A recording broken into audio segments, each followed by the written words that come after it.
More on feelings. Feelings are powerful. They're a powerful motivator. And a lot of people, a lot of strong individuals function very perfectly without ever addressing feelings. General Patton was one of them. He was a strong individual. He knew his purpose in life. He had a strong goal. And he pushed men in order to reach that goal. And those men loved him, and they went and they saved the world. A lot of them came back broken, or they didn't come back at all.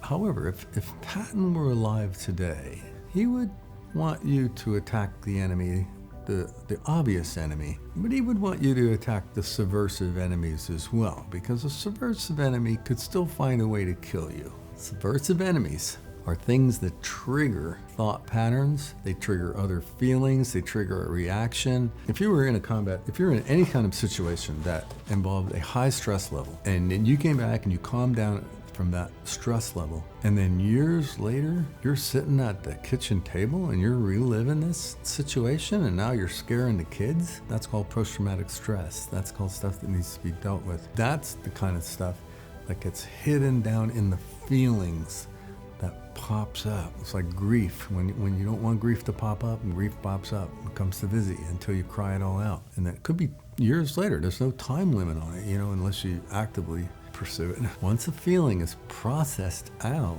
well, then there's automatically room for growth, and freedom and peace in that area, and effortless change. Effortless change is huge concerning coming home. It's, military people, we're all greatly disciplined, and we got a culture of fitness, a culture of health. Many of that carry that over into our present day lives, and all that's good because it helped us stay alive. It helped us to stay vigilant. It prepared us for war. Well, as we prepare to come home, we need to be just as vigilant, and we need to prepare just as strongly in order to re-engage life. But we don't do that. We just think, I'll just make the shift. No, we didn't make the shift into military life automatically. So why would anybody think you're going to deprogram yourself automatically and come back and just re-engage life and be a happy camper?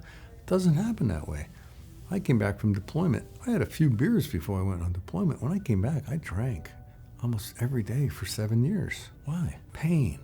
I started to look at tools. I started to look at what worked. I started to face my feelings, take responsibility for my own actions, stop blaming people. I started changing what I could change, what I had 100% control of, me. It's the only thing I can change is me.